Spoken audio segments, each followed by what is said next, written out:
Fabio Quartararo gagal finish di MotoGP Aragon 2025. Yamaha terpuruk, Massimo Meregali ungkap masalah misterius di M1. Aragon kembali menjadi saksi bisu jatuhnya seorang juara. Fabio Quartararo, mantan juara dunia dan tumpuan utama Yamaha, kembali harus mengakhiri balapan lebih cepat usai terjatuh di tikungan 1 pada laps ke-13 Grand Prix Aragon 2025. Bukan karena duel keras atau kesalahan sendiri, melainkan karena masalah misterius yang sejak awal pekan terus menghantui bagian belakang Yamaha YZR M1. Bagi Quartararo, ini lebih dari sekadar DNF. Ini adalah alarm keras tentang kondisi sebenarnya dari proyek Yamaha musim ini. Datang ke Aragon dengan semangat tinggi usai tampil kompetitif di 3 seri sebelumnya, Quartararo berharap bisa melanjutkan tren positif. Ia bahkan sempat bersaing untuk podium di 2 ronde terakhir. Tapi sejak sesi latihan bebas pertama, nuansa berbeda mulai terasa. Getaran tidak biasa di bagian belakang motor mulai mengganggu performanya. Masalah ini semakin terasa pada sprint race hari Sabtu, di mana Quartararo harus puas tanpa poin. Harapan masih tersisa di balapan utama hari Minggu. Tapi sayangnya, masalah yang sama muncul kembali, dan kali ini bahkan lebih parah. Quartararo sempat bertahan di posisi ke-10 sebelum akhirnya kehilangan kendali dan terjatuh di tikungan pertama laps ke-13. Suaranya lirih saat berbicara kepada media. "Saya tidak bisa berkendara. Getarannya terlalu hebat. Kami kehilangan grip di depan karena kami terlalu memaksakan di bagian belakang yang tidak stabil." Yang membuat situasi ini semakin mengkhawatirkan adalah fakta bahwa masalah catering tersebut muncul saat memakai ban belakang medium, bukan ban soft yang lebih dikenal rawan getaran. Biasanya, ban medium menjadi pilihan stabil bagi banyak pembalap saat balapan panjang.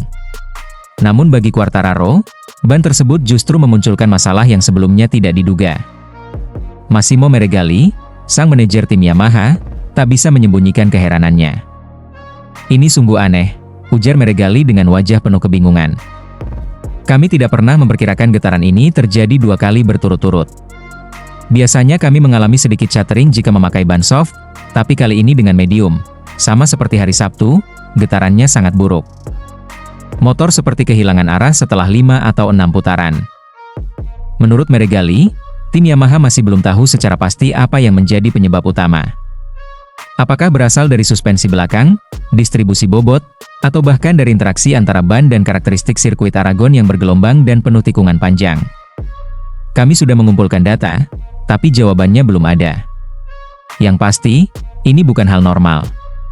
Kami harus benar-benar menyelidikinya karena jika tidak, ini bisa menghancurkan sisa musim kami." Bagi Quartararo, kegagalan di Aragon lebih dari sekadar kehilangan poin. Ini menjadi tolak ukur kejujuran terhadap proyek motor Yamaha 2025. Dalam pernyataan jujurnya usai balapan, Quartararo mengakui bahwa lintasan Aragon adalah salah satu sirkuit paling penting untuk menilai kekuatan nyata motor musim ini. "Bagi saya, ini adalah titik di mana kami benar-benar bisa melihat potensi M1. Dan potensi itu sangat buruk di Aragon. Ini lintasan teknikal, penuh tekanan pada ban belakang dan akselerasi keluar tikungan. Kalau kami lemah di sini, artinya kami masih jauh tertinggal," tegas Fabio. Meski ia tetap menjaga harapan, mengaku bahwa lintasan seperti Mugello dan Assen bisa lebih bersahabat bagi M1, namun tekanan jelas terasa. Seorang mantan juara dunia yang semestinya memimpin pengembangan, kini tampak frustrasi dan terpaksa menunggu keajaiban teknikal berikutnya dari pabrikan. Setelah Quartararo tersingkir, Alex Rins menjadi satu-satunya pembalap Yamaha yang berhasil menyentuh garis finish.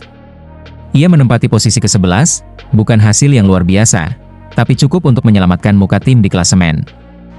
Namun dari perspektif kompetitif, posisi tersebut memperlihatkan satu hal menyakitkan. Yamaha saat ini bukan penantang gelar, bahkan belum cukup stabil untuk rutin bersaing di 10 besar. Setelah semua drama di Aragon, Yamaha jelas harus bekerja keras jika ingin mengembalikan kejayaan mereka. Fabio Quartararo masih punya semangat, masih ingin bertarung. Tapi untuk itu, ia butuh motor yang bisa dia kendalikan, bukan yang justru melawannya setiap pekan. Aragon telah memperlihatkan kenyataan pahit. Bagi Quartararo dan tim Yamaha, ini bukan saatnya mencari alasan. Ini adalah momen refleksi, momen untuk jujur melihat di mana posisi mereka saat ini, dan seberapa jauh mereka harus melangkah untuk kembali ke puncak.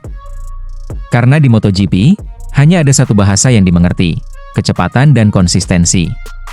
Dan saat ini, Yamaha belum berbicara dalam bahasa itu.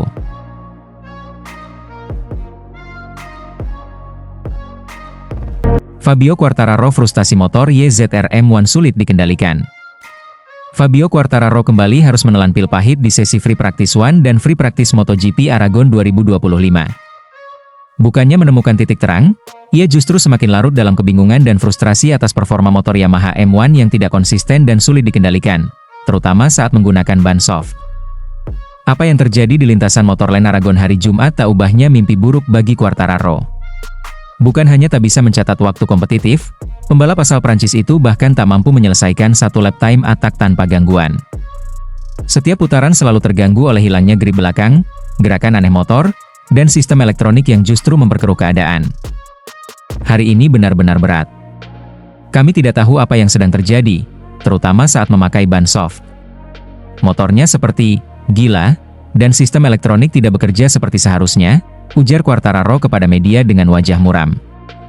Saya tidak bisa menyelesaikan satu lap pun. 4 putaran yang saya lakukan semuanya kacau. Ini bukan tentang grip aspal. Ini lebih dari itu. Quartararo menggambarkan betapa anehnya perilaku Yamaha M1 hari itu. Motor terasa tak terkendali, seolah bergerak sendiri tanpa alasan yang jelas. Terutama saat melaju dengan sudut kemiringan maksimal, yang seharusnya menjadi titik kekuatan Yamaha, justru kini menjadi momen paling berisiko. Kami tidak tahu kapan motor akan mulai kehilangan kendali. Kadang-kadang saat masuk tikungan, kadang saat keluar. Dan itu membuat saya kehilangan kepercayaan diri. Saya tidak bisa mengendarai motor ini dengan tenang, lanjutnya. Ironisnya, dari sisi setup, motor Yamaha sebenarnya sudah berada di jalur yang benar. Sejak awal musim, mereka hanya melakukan penyesuaian kecil.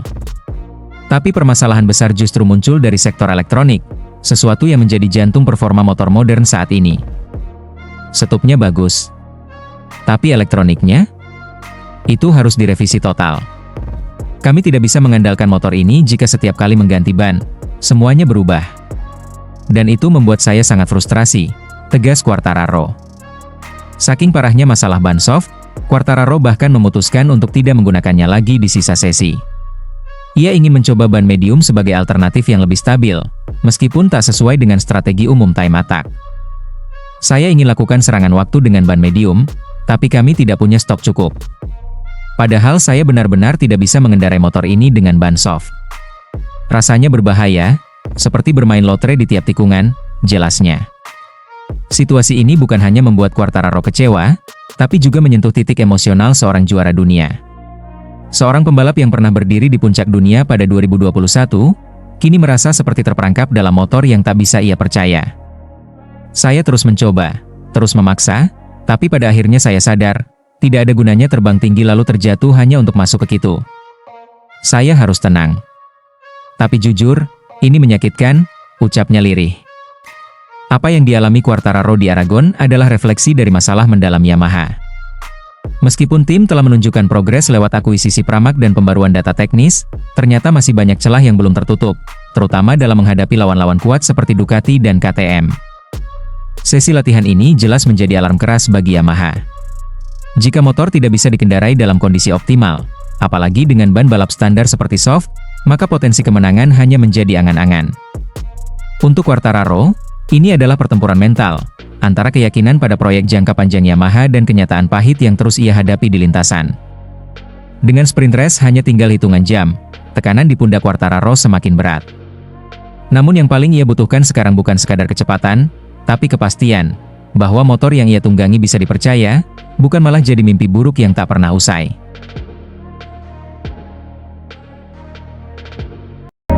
Fabio Quartararo secara terang-terangan ungkap masa depannya di MotoGP.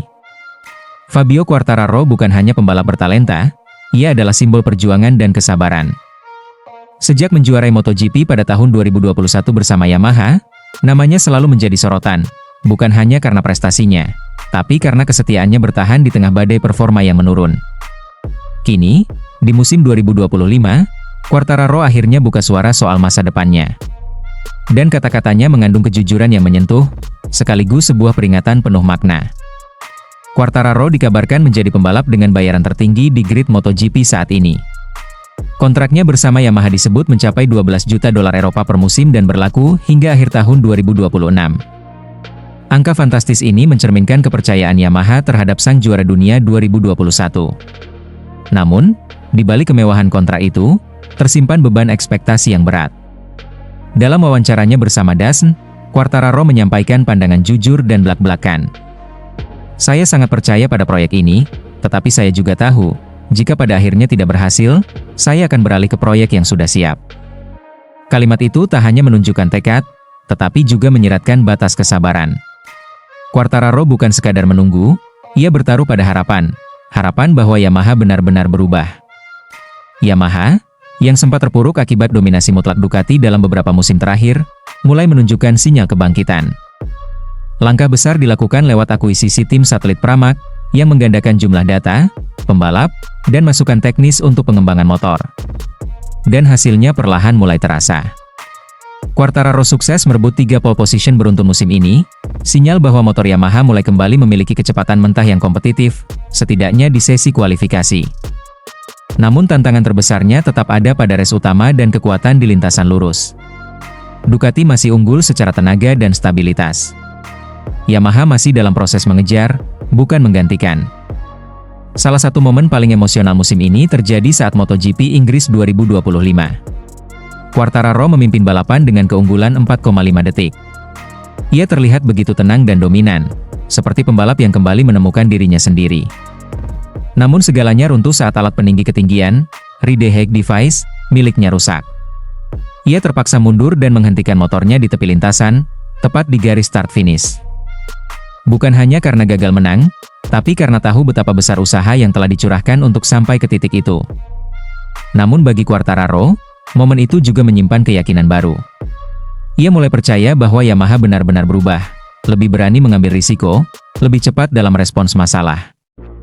Berurusan dengan orang Jepang selalu baik, tetapi terkadang terlalu lambat, katanya dengan jujur. Tapi mereka yang di sini sekarang sudah sedikit seperti orang Eropa. Kami tidak lagi menunggu 2 bulan untuk tahu apakah pembaruan berhasil. Kalau berfungsi, langsung dipakai. Pernyataan ini bukan sindiran, melainkan bentuk apresiasi terhadap perubahan budaya kerja di Yamaha. Selama ini, Quartararo dikenal sebagai pembalap yang vokal dalam memberikan feedback teknis, namun ia juga tahu bahwa perubahan tidak datang secepat harapan. Musim 2025 masih panjang, dan Yamaha masih punya banyak pekerjaan rumah. Tapi satu hal sudah jelas, Fabio Quartararo masih ingin menang, masih ingin membuktikan bahwa dirinya bukan hanya juara dunia satu musim. Ia ingin mengulang kejayaan, bersama tim yang telah ia percayai, bahkan di masa-masa tersulit. Namun, jika proyek ini gagal memenuhi janji, maka takdir bisa berubah. Quartararo bukan lagi remaja penuh harapan seperti 5 tahun lalu. Kini ia adalah pembalap dewasa yang paham betul bahwa waktu tak bisa dibeli, dan karir balap tak bisa diulang. Untuk sekarang, ia tetap bersama Yamaha. Tapi seperti kata-katanya sendiri, jika tak berhasil, saya akan beralih ke proyek yang sudah siap. Dan saat itu tiba, MotoGP bisa saja kehilangan salah satu kisah kesetiaan terindah yang pernah ada. Gagal podium, tapi kebangkitan Yamaha jadi ancaman serius Ducati. Musim 2025 MotoGP terus menyuguhkan kejutan, dan salah satu cerita paling emosional datang dari garasi Yamaha. Setelah bertahun-tahun tertinggal dalam pengembangan mesin dan terjebak di papan tengah, pabrikan berlambang Garputala itu mulai menunjukkan tanda-tanda kebangkitan. Dan di tengah sorotan itu, satu nama bersinar terang, Fabio Quartararo. Dalam 3 seri terakhir, performa Quartararo mendadak melesat. Ia bahkan sukses merebut pole position secara beruntun, sebuah pencapaian yang sulit dipercaya jika mengingat betapa terpuruknya Yamaha selama 2 musim terakhir. Namun semuanya terasa nyata, ketika pada balapan utama, El Diablo benar-benar memimpin balapan di MotoGP Inggris di sirkuit Silverstone. Start yang sempurna, ritme yang konsisten, dan kepercayaan diri yang utuh. Semua itu membuat Fabio Quartararo seolah menari di atas motor YZR M1. Ia tidak hanya memimpin, tapi juga menjauh. Pada pertengahan lomba, jaraknya dengan Marco Bezzecchi yang berada di posisi kedua mencapai lebih dari 5 detik. Di lintasan yang teknikal seperti Silverstone, dominasi seperti ini adalah pernyataan keras dari Yamaha, kami kembali. Namun seperti kisah klasik para pejuang, harapan besar terkadang harus dibayar dengan luka yang mendalam. Saat kemenangan sudah di depan mata, ketika bendera kotak-kotak seakan tinggal satu tarikan napas lagi, YZR M1 milik Quartararo mengalami kendala teknis. motor melambat, kehilangan tenaga, dan akhirnya tak bisa melanjutkan lomba. Sejujurnya, saya tidak bisa berkata apa-apa. Saya sudah memberi semuanya hari ini. Tapi itulah balapan, ujar Quartararo dengan mata sembab dan suara berat usai kembali ke pudok. Di balik helm yang dilepas perlahan, tampak wajah kecewa seorang juara yang telah mencium aroma kemenangan, hanya untuk direnggut oleh takdir. Namun meski gagal finish, apa yang ditunjukkan Quartararo bukanlah sekadar hasil satu balapan, melainkan sinyal jelas bahwa Yamaha telah menemukan arah yang benar. Performa YEZR M1 2025 mengalami lonjakan drastis, dan banyak pihak mengaitkannya dengan manfaat konsesi teknis yang didapat Yamaha musim ini. Mereka boleh mengembangkan mesin lebih bebas, menguji komponen baru, dan mempercepat program pengembangan, sesuatu yang tidak dimiliki tim-tim kuat seperti Ducati. Marc Marquez, pembalap Ducati, mengakui hal tersebut. Dalam wawancara usai balapan, menuturkan, Yamaha mendapat keuntungan dari konsesi, dan mereka memanfaatkannya dengan sangat baik. Performa mereka meningkat tajam. Sekarang, mereka benar-benar menjadi ancaman. Bagi Marquez, kembalinya Yamaha adalah kabar baik untuk kejuaraan, karena persaingan akan semakin merata dan menarik. Ini membuat kejuaraan lebih kompetitif. Bukan hanya antara kami dan Pecco, Bagnaia, tapi juga dengan Quartararo. Kita harus lebih waspada, ujarnya tegas. Sementara itu, Francesco Bagnaia justru merasakan tekanan secara langsung. Dalam kondisi performanya sendiri yang sedang melempem, Bagnaia melihat kebangkitan Yamaha sebagai peringatan keras. Kalau Fabio tidak mengalami masalah tadi, ini akan jadi balapan pertama setelah sekian lama Ducati tidak naik podium. Itu realitas yang harus kami hadapi, ucapnya dengan nada getir. Pecco secara jujur menyebut Ducati tidak menunjukkan progres berarti sejauh ini. Saat pabrikan lain seperti Yamaha dan Aprilia melesat dengan motor baru dan pembaruan yang agresif, Ducati malah terlihat stagnan. Saat yang lain meningkat, kami hanya di situ-situ saja atau bahkan lebih buruk, tambahnya tanpa ragu. Kondisi ini menjadi lampu merah bagi Ducati Corse, karena musim masih panjang dan persaingan semakin tak bisa ditebak. Yamaha sudah membuktikan bahwa mereka tidak lagi hanya sekadar partisipan. Mereka kembali menjadi pemburu. Dan yang mereka incar adalah puncak klasemen dunia.